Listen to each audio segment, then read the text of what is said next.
아멘. 오늘 베드로전서 3장 1절에서 2절까지 말씀을 가지고 보이는 복음이라는 제목으로 저와 여러분이 함께 은혜를 나누겠습니다.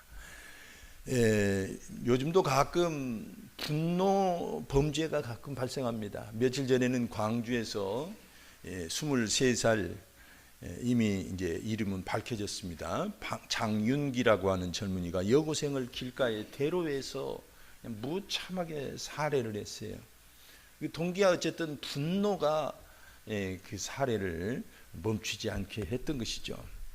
그래서 분노 조절 장애에 대해서 조사를 해봤더니 분노 조절 장애를 평생 동안 성인들이 유병률이 무려 4에서 6%입니다. 그러니까 100명 중에 4~5명은 분노 조절 장애 병을 유병을 갖고 있는 병을 갖고 있는 거예요. 남성이 여성보다 2배가 많습니다. 우리 속담에 그런 말 있잖아요. 참을인자 3번만 쓰면 살인도 면한다. 그런 말이 있어요. 이 분노 호르몬이라는 게 6초가 되었을 때 최고조로 달한대요. 그러니까 6초만 잘 넘기면은 그 이성적 판단이 개입될 그 여지가 생겨요. 그러니까 참으라는 것입니다. 정말 억울한 일 많죠. 분노할 만한 일이 너무 많습니다. 이렇게 이제 6초 후에 이제 우리가 보통 참을인자 이렇게 정성 들여서 이 한자를 쓰는데 한 10초에서 15초 걸린대요. 그렇게 되면 일단 1차적 폭발이 멈춘다는 것입니다. 그러니까 우리 선조들의 지혜가 참 대단했던 것이죠. 그리고 90초 후가 되면 머릿속에 있는 그 분노에 관련된 화학물질들이 온몸에 퍼지고 소멸이 된대요. 그러니까 1분 30초만 잘 견디면 됩니다. 2주 전에 우리가 가족전도에 대해서 오후에 말씀을 나누면서 이 가족들이 냉담하거나 나를 분노케 할 때 몇 초만 참아보자고 그랬어요? 3초만 참아보자고 그랬어요. 해봤나요? 목사님 저는 3일간 말 안 해버렸습니다. 그런 사람도 있을 수 있어요. 잠언 16장 32절 보니까 노하기를 더디하는 자는 용사보다 낫고 자기의 마음을 다스리는 자는 성을 빼앗는 자보다 나으니라 그랬어요. 그래서 가족전도는 이 마음을 다스리는 것이 승리의 비결입니다. 우리가 30, 40대 때는 배우자가 예수를 안 믿으면 어떻게든지 설득해서 함께 믿어보고 싶어서 이렇게 복음을 전합니다. 그러다 갈등이 생기죠. 안 믿으니까. 이제 5, 60대가 되면은 이제 자녀들도 또 안 다니는 자녀들이 있어요. 그래서 막 기도하고 오랫동안 기도했는데 그리고 복음을 전했는데 안 믿으니까 거기에 대한 어떤 마음의 상처 이런 것들이 많이 있어요. 공통된 건 나이를 떠나서 30대든 50대든 60대든 이 좋은 복음을 왜 그렇게 안 믿냐 이거예요. 어떻게 생각하세요? 그렇죠. 심리학 용어에 심리적 저항이라는 이론이 있다고 합니다. 이건 뭐냐면 내 자유나 선택권이 위협을 받으면 반대로 튕겨나가는 그런 성질이 있대요. 그렇게 해서 자기를 지키려고 하는 거예요. 내 자유와 선택을. 이게 생명이잖아요. 우리가 인간이라는 이유는 이 자유 때문이거든요. 그래가지고 어떻게 해요? 어깃장을 놓는 거예요. 내 선택과 자유를 침해한다고 생각하니까 용수철처럼 탁 튕겨나가죠. 그것은 그 사람이 고집스러워서가 아니고 살려고 그러는 것입니다. 자기를 지키려고 생존하려고 그렇게 하는 거예요. 그러니까 우리가 복음이 너무 좋아가지고 막 전하고 싶은 마음이 강하면 강할수록 아이러니하게도 가족들은 그 복음에서 멀어지는 경향이 발생하는 것입니다. 그래서 이소무화처럼 저 나그네의 옷을 벗기려면 바람으로는 되지 않습니다. 햇볕이 필요한 거예요. 그런 것처럼 신앙에서도 우리가 햇볕 정책을 써야 될 줄로 믿습니다. 이게 성경의 가르침이에요. 오늘 본문은 로마 시대를 배경으로 하고 있습니다. 로마 기독교에 가장 지대한 영향을 끼쳤던 부류는 노예와 여성이라고 기독교 학자들은 그렇게 보고 있습니다. 근데 여자들이 복음을 접하고 나니까 너무 좋은 거예요. 남편들은 막 자기 멋대로 살아가고 명예와 쾌락을 위해서 로마 사회가 그랬거든요. 60-70%가 노예고 나머지가 이제 민주 시민이었는데 그들의 덕목은 막 새로운 걸 들으면서 고상한 척하면서 민주주의를 구가하고 철학을 논하고 그러면서 엄청 타락을 했어요. 뭐 쾌락의 삶을 사는 거예요. 그러다가 부인들은 이제 고통받다가 이 복음을 접하고 남편을 구원하고 싶은 거예요. 저렇게 아무것도 모르고 저렇게 사는데 막 이 복음으로 남편을 어떻게든 복음을 전하고 싶은데 뭐 어떻습니까? 그 사회가 여자와 노예는 발언권이 없었어요. 발언권이 투표권이 없듯이 발언권이 없었어요. 그러니까 고린도 서신이나 이런 바울의 서신들 보면 여자들을 잠잠하라 그렇게 말하죠. 여자들을 본건적으로 말 못하게 한 것이 아니라 그 사회가 그랬기 때문에 그러는 거예요. 충돌하지 말라는 거였어요. 잘못 해석하면 안 됩니다. 그래서 신앙생활을 한다는 거, 여자가 그 집안에서 신앙생활을 한다는 것은 가정의 유익을 뜻했어요. 가정의 유익이 발칵 뒤집혀지는 거예요. 예를 들자면 저 안동에 양반들이 사는 종갓집에 며느리가 들어왔는데 예수를 믿는데요. 그럼 어떻게 해요? 발칵 뒤집혀지는 것입니다. 난리가 나는 거예요. 그래서 베드로가 전략을 세운 겁니다. 야, 이건 말로 되지 않는다. 그렇게 생각한 거예요. 그래서 오늘 본문 1절에 보니까 이는 혹 말씀을 순종하지 않는 자라도 말로 말미암지 않고 그랬어요. 이게 말로 말미암지 않고라는 말은 설명을 하지 말라, 말을 하지 말라가 아니라 이건 말로는 안 된다는 것입니다. 그런 남편들, 그런 가족들은 말로는 안 된다는 거예요. 이제 핵심은 내 변화된 인격을 그들이 봐야 된다는 것입니다. 정결한 행실을 봐야 된다는 것입니다. 하나님을 경외하는 그 모습을 봐야 된다는 거예요. 그래서 2절에 너희의 두려워하며 정결한 행실을 봄이라 그랬어요. 본다는 겁니다. 듣는 게 아니라 뭐 어쩐다? 본다는 거예요. 귀가 아니라 눈으로 보는 것입니다. 여기서 우리 2절에 너희의 두려워하며 정결한 행실, 하나님을 경외하는 태도죠. 이게 놀랍게도 말이죠. 하나님을 경외하는 태도는 전염이 됩니다. 전염이 돼요. 예전에 우리 친구네 집을 가면 친구 어머니가 꼭 그랬어요. 야, 조용해, 조용해. 아버지 주무신다. 이제 피곤하니까 낮잠을 주무시는데 조용하래. 그러면 아이들이 떠들지 못했어요. 다 그 어른 높으신 분인 줄 알고 동네 이장님이셨거든. 그러니까 우리 어린 입장에서는 그 어른이 높은 분으로 생각한 거예요. 엄마가 그렇게 방패막이가 되니까, 엄마가 막 남편을 그렇게 존귀 여겨주니까. 그런 것입니다. 우리가 하나님을 존귀 여기는 걸 몸에 배어 살면은 그것이 전염이 돼요. 야, 놀랍다. 그런 생각을 하게 됩니다. 그래서 너희의 두려워하며, 근데 그게 뭘 상징했어요? 하나님의 주권을 상징한 것입니다. 그거 하나만 잘 네가 견디면 모든 것이 자유다 이것입니다. 이것이 바로 이 자발성의 원리예요. 하나님은 모든 걸 자유롭게 하시고 그렇게 만드신 게 아니라, 로봇처럼 그렇게 만드신 게 아니라 내가 선택할 수 있게끔 만드신 거예요. 저걸 먹으면 죽는다, 안 먹으면 산다. 내가 선택하는 거예요. 자발적인 태도를 하나님은 원하셨기 때문에 거기다가 선악과를 두신 거예요. 선악과조차 없었다면 인류는 완전 로봇입니다. 로봇. 이해가 되시죠? 그러니까 하나님은 지금도 우리를 얼마나 존귀 여기셨으면 피조물에게 선택권을 주시고 하나님의 성품을 부어 넣어 주시고 하나님의 자녀가 되게 해 주셨을까요? 놀랍죠.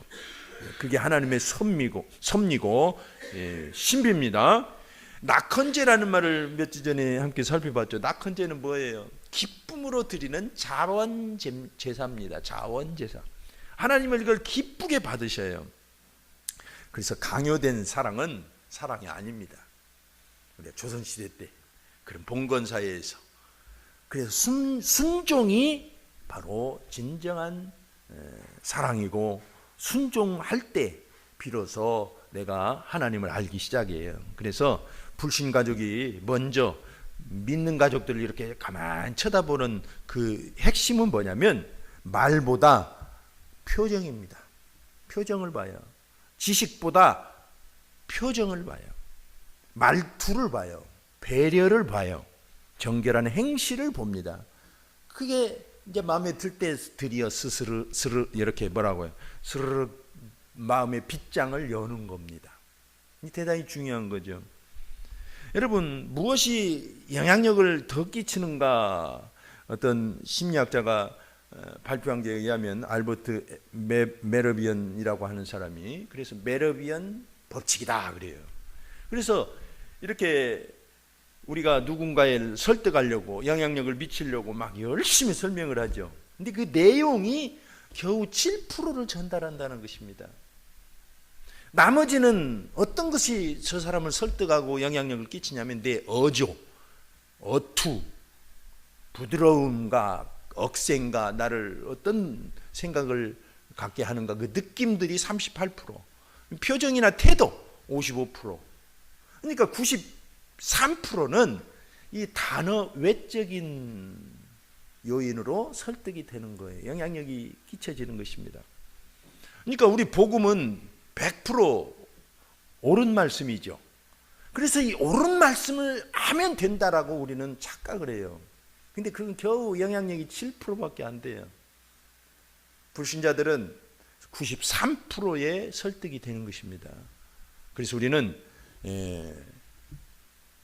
표정, 어조, 태도, 이것을 대단히 중요하게 여겨야 될 줄 압니다. 가족들은 봐요, 우리를. 집에서는 짜증만 부리면서 교회 가자 그러면 안 가는 거예요. 갈 수가 없죠. 그래서 이 대단히 주의해야 될 한 가지 말은 뭐냐면, 우리의 옳은 말, 이 복음, 이건 영원히 변치 않는 진리인데, 이 옳은 말이 소음이 되는 순간을 주의해야 돼요. 이게 대단히 중요합니다. 그래서 가족 전도는 논쟁에서 승리하는 게 아니고 뭔가 설득의 방법이 달라야 돼요. 우리는 논쟁을 하면 말이죠, 이겨도 지고 져도 지는 것입니다. 우린 진리를 가지고 막 논쟁하고 싶어요. 그런 은사가 있는 분이 따로 있어요, 기독교 변증가들이. 근데 대부분은 그렇게 하면 안 됩니다. 가까운 사람일수록 더 안 돼요. 대단히 참 우리는 주의해야 될 줄 압니다. 지면, 내가 논쟁에서 지면 진 거예요. 진짜 상대방은 의기양양해요. 내가 이기면 어떻게 돼요? 상대방은 나중에 더 완벽한 논리를 가지고 나를 덤비는 거예요. 나한테 졌기 때문에. 이제 결코 이길 수가 없어요. 논쟁하지 마시길 바랍니다. 정말 하고 싶죠. 그러나 참아야 됩니다. 그래서 1절에 보니까 아내들아 이와 같이 자기 남편에게 순종하라 그랬어요. 순종은 여러분 굴복이 아닙니다. 이거 잘못 생각하면 안 돼요. 그리스도의 사랑의 이 거룩한 매력이 이 순종에서 나와요. 진짜 십자가를 알고 하나님의 사랑을 알 때만 비로소 내게 자발적으로 나오는 게 이 순종이에요. 이게 얼마나 기쁘고 행복하고 온전한 것인지 알 수 있게 만드는 것입니다. 이 순종 즐거운 거예요. 그래서 예수님의 방식은 뭐예요? 말로만 하시지 않고 말씀이신 예수님께서 이 땅에 직접 육신을 입고 오신 것입니다. 그래서 십자가를 통해서 우리에게 사랑을 확증하셨어요. 할렐루야. 그래서 이 완악한 마음은 논리보다 이 압도적인 사랑을 보여줘야 된다. 우리가 꼭 마음에 새게 될 줄 압니다. 근데 왜 믿는 가족은 핍박을 받을까요? 불신자들 가족들이 왜 믿는 가족들이 그렇게 힘들고 괴로울까요? 물론 TV 보면 이단들, 이상한 작은 교회들에서 벌어지는 그 신기한 일들, 그런 걸 보고 기독교에 대한 혐오율이 엄청 높아졌죠. 지금도 불교, 캐토릭, 개신교 이 순서를 보면 불교는 56%, 60% 돼요. 호의적인 모습이 그쪽을 향해서. 캐토릭도 한 40-50% 돼요. 개신교가 한 26% 5%밖에 안 됩니다. 왜 그러냐면 우리의 어떤 그 너무 배타적인 그런 태도가 그들에게 혐오를 불러일으켰지 않았나라는 생각을 해보는 것입니다. 여러분, 그래서 불신가족들이 뭘 두려워하냐면 예수를 믿으면 저렇게 될까봐 두려워하는 거예요. 근데 사실 그보다 더 중요한 건 뭐냐면 그 두려움도 큰 두려움이 아니에요. 진짜 두려운 건 뭐냐면 예수를 믿으니까 나에게 소홀해졌다라는 것입니다. 이게 핵심이에요. 여러분, 예수를 믿어도, 아니 이단을 믿어도 가족들에게 잘하면 같이 다녀버리잖아요, 이단을. 그러니까 진리고 비진리고 그걸 따지는 게 아니라 불신자들 그리고 처음 새신자들은 나에 대한 태도를 보는 것입니다. 대단히 중요합니다. 그래서 이 나에 대해서 예수를 믿더니 더 잘해지나 아니면 소홀해지나 이것을 이 저울질해 보는 거예요. 예수를 믿더니 막 교회에만 미쳤어.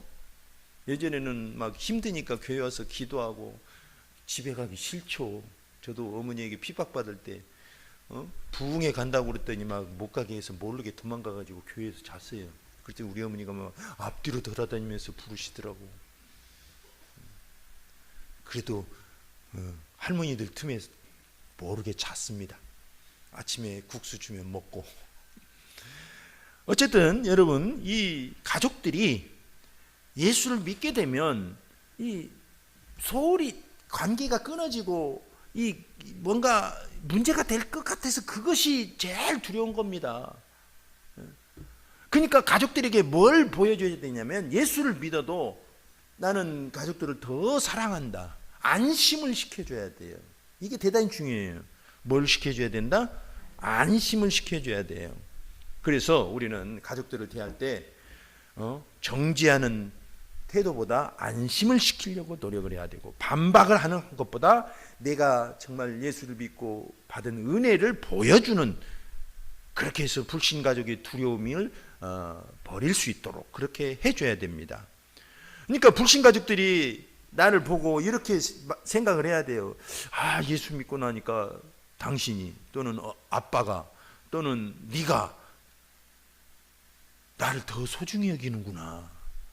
나를 더 소중히 여기시는군요. 이런 생각을 하게 만들어야 됩니다. 우리도 그런 태도를 가져야 돼. 내가 예수를 믿고 나니까 당신이 너무 소중해. 나는 예수를 믿고 나니까 네가 너무 소중해. 이런 생각이 들어야 됩니다. 할렐루야. 그래서 더 따뜻한 나, 더 성실한 남편, 효도하는 자녀, 예수를 믿고 나니까 내 자식이 더 효도하네, 인자한 부모, 이런 생각을 갖게 돼야 돼요. 그래야 신앙이 깊어질수록 우리 가족들이 더 평안해집니다. 더 좋아해. 우리가 보통 그런 법칙이 있어요. 훌라후프 법칙이라는 게 있어요. 그래서 먼 사람에게는 또는 한 번 보고 말 사람에게는 말로 해야 돼요. 언제 볼지 모르니까 복음을 전해야 됩니다. 근데 늘 함께 보는 가까운 사람일수록, 위 훌라후프 안에 들어가는 그런 가까운 거리일수록 말보다 행동을 보여줘야 돼요. 이게 대단히 중요합니다. 평생 불신 남편을 둔 한 성도님의 이야기입니다. 처음엔 이제 주일마다 교회 가자고 설득도 하고 그랬는데 안 되는 거예요. 그래서 늘 부부싸움하고, 그래 나중에는 포기하고, 당신 그러다가 지옥 가 막 그러고 엄포도 놓기도 하고, 그럴수록 남편의 마음은 더 굳어지고 본인도 그 냉담한 태도를 보면서 더 상처를 입고 더 굳어지고 그랬어요. 이렇게 막 강요하고 정죄하고 서로 문을 닫고 사는 거예요. 그냥 밥 먹었어? 안 먹었어? 자자, 뭐 그런 대화만 오고 갔죠. 그러다가 어느 날 이 부인이 기도하면서 막 회개가 일어났습니다. 그래서 십자가 앞에서 자기를 내려놓고 자기를 복종시키면서 막 울면서 회개를 했어요. 그리고 먼저 말투를 바꿨어요. 강요하는 말투에서 이제는 친절한 말로. 그리고 그렇게 고집스러웠던 남편, 봄은 절벽 같고 그런 사람을 위해서 맛있게 더 반찬을 준비했어요. 그리고 출근할 때나 외출할 때는 냉장고에다 넣어놓고 메모도 또 막 아주 감성적으로 이렇게 해놓고 남편이 퇴근하고 돌아오면은 따뜻하게 어깨도 이렇게 따뜻거려주고 감사를 표하고 그랬어요. 예전에 고향 전도사님이 여성의 최고의 무기는 살살이라고 그러더라고요. 살살이. 물론 여자를 비하한 용어는 아닙니다. 하여튼 남자들은 그런데 녹아버리거든요. 그래서 나중에 이 남편이 조금씩 변한 거예요. 그래가지고 당신이 믿는 예수님이라면 나도 한번 믿고 싶은데 교회 안 데리고 가? 그렇게 해서 예수를 믿었다는 그런 얘기를 읽었습니다. 우리는 정말 답답하죠. 그래서 집에서는 보이는 복음으로 살아가야 됩니다. 이 대단히 중요해요. 그래서 오늘 세 가지를 마음에 다져야 됩니다. 첫째는 자신에게 질문을 해봐야 돼요. 내가 집에서는 가족들에게 더 친절하는가? 어떤 사람은 밖에서 친절하고 집에 들어오면 침묵 지키고, 그러니까 오죽하면 당신은 다른 사람에게 하는 거 100분의 1만 나에게 해봐, 그런 말을 또 하잖아요. 여러분 말고 어딘가 들었을 거예요. 예. 그러니까 스스로 반성을 해보는 거예요. 그리고 이런 말은 멈춰야 돼요. 무슨 말 이렇게 하다 보면 일이 잘 안 되고 또는 어떤 갈등을 겪고 그러면 보통은 어떻게 대답을 해요? 열심히 있는 배우자들은 그러니까 교회를 가라고 그렇게 말하죠. 결론은 버킹검이라고 옛날에 그런 CF가 있었는데, 이거 우리가 철저하게 입을 닫아야 됩니다. 이 율법이라는 칼이 얼마나 무서운지 몰라요. 그 두 번째로, 귀가 막힌 세상에, 이 귀가 막힌 세상에서는 언어로는 안 된다는 걸 알아야 돼요. 말로는 안 돼요. 세상은 정말 기가 막히게 발전되고 있죠. 동시에 귀가 막힌 세상이 되어가고 있어요. 대단히 중요합니다.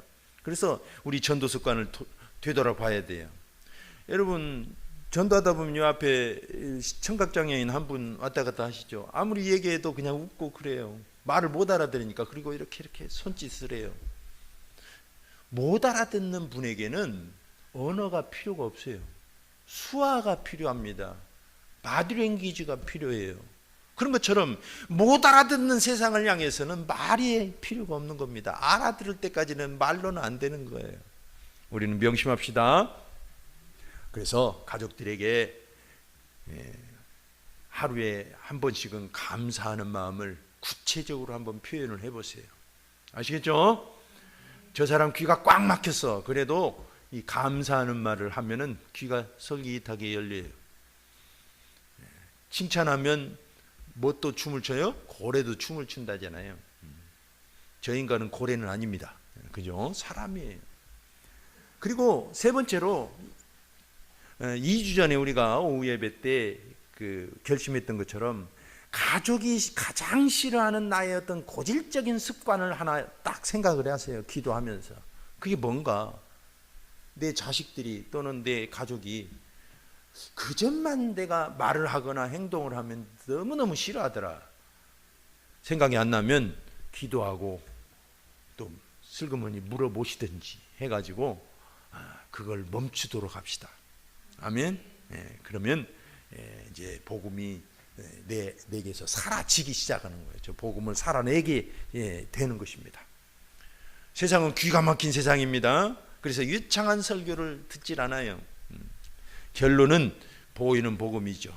그래서 우리의 아름다운 삶을 지켜보고 있다는 것을 우리는 명심하고, 말의 승리보다 우리 행동으로 승리하는 저와 여러분이 되기를 이 시간 한번 결심합니다.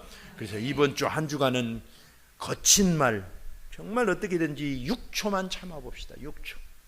1분 30초를 참으면 완전히 끝나는 거예요. 우리 성령님이 다스리시는 그런 온유한 표정과 정결한 행실로 가족의 마음을 감동시키는 복음의 그런 통로가 되기를 결심합니다. 시간 합심해서 한번 기도합니다.